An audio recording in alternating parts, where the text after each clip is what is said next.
ଏ ହେଉଛି ଆମ ବିଦ୍ୟାଳୟ। ଆପଣମାନେ ତ ଜାଣିଛନ୍ତି ସେଦିନ ଆମ ବିଦ୍ୟାଳୟରେ ପ୍ରବେଶ ଉତ୍ସବ ଓ ଖଡ଼ିଛୁଆଁ କାର୍ଯ୍ୟକ୍ରମ ପାଳନ କରିଥିଲୁ। ସେଦିନ ଯେଉଁ ପ୍ରବେଶ ଉତ୍ସବ ପାଳନ କରିଥିଲୁ ତାର ଗୋଟିଏ ରଥ ବ୍ଲକର ସବୁ ବିଦ୍ୟାଳୟକୁ ଯାଉଛି। ଆଜି ଆମ ବିଦ୍ୟାଳୟକୁ ସେ ରଥ ଆସିବ ବୋଲି ଆମେ ସମସ୍ତେ ଲାଗି ପଡ଼ିଛୁ ରଥକୁ କିପରି ସ୍ୱାଗତ କରିବୁ। ଦେଖୁନାହାନ୍ତି ପିଲାମାନେ ଫୁଲକୁ କିପରି ଛିଣ୍ଡୁଛନ୍ତି ରଥ ଉପରକୁ ପକାଇବେ ବୋଲି। ଏଠି କୁନି କୁନି ପିଲାମାନେ ଥାଳିରେ ଫୁଲ, ଚନ୍ଦନ, ଦୀପ ସବୁ ସଜେଇ କିପରି ଛିଡ଼ା ହୋଇଛନ୍ତି।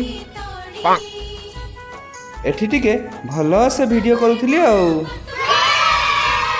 ପିଲାମାନେ ଫୁଲ ଧରି ଧାଡ଼ିରେ ଛିଡ଼ା ହୋଇଗଲେଣି ସ୍ୱାଗତ କରିବା ପାଇଁ।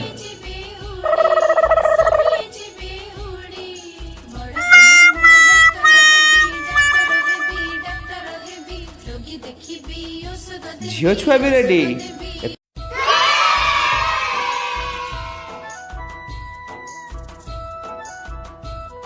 ପଟେ ଅର୍ଚ୍ଚନା ଦିଦି ଦେଖୁନାହାନ୍ତି କେମିତି ହାଇ କରିଦେଉଛନ୍ତି।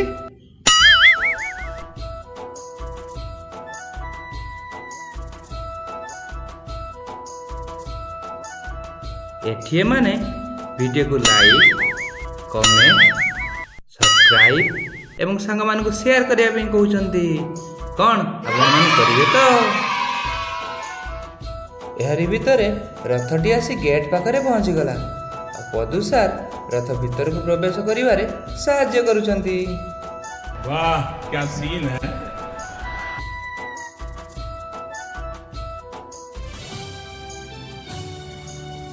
ରଥ ବିଦ୍ୟାଳୟ ମଧ୍ୟରେ ପ୍ରବେଶ କରିବା ପରେ ଆମ ବିଦ୍ୟାଳୟ ପ୍ରଧାନ ଶିକ୍ଷୟିତ୍ରୀ ରଥକୁ ପୂଜା ଅର୍ଚ୍ଚନା କରିଲେ।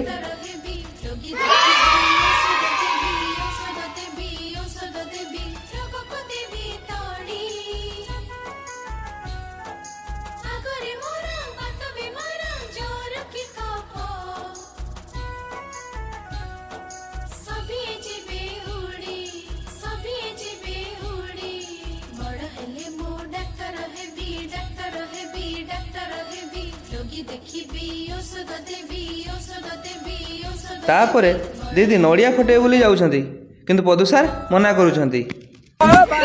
କିନ୍ତୁ ଦିଦି ନଡ଼ିଆଟିକୁ ଫଟେଇ ଦେଲେ ଏବଂ ରଥକୁ ସ୍ୱାଗତ କରିଲେ।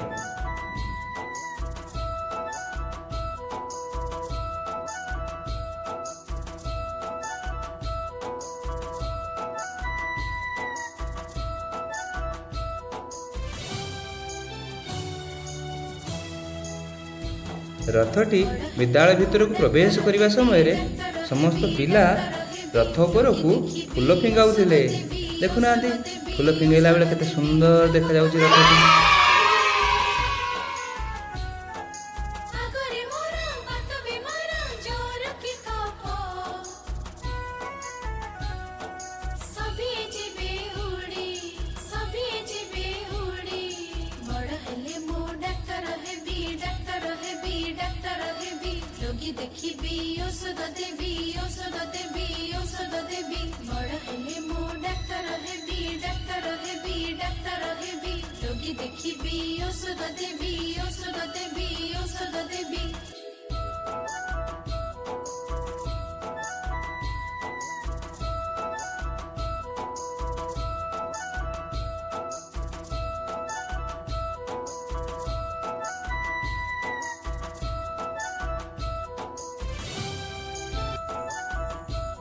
ଆଉ ଏଠି ରଥରେ ବାଜୁଥିବା ଗୀତରେ ପିଲାମାନେ ନାଚିବାକୁ ଲାଗିଲେଣି।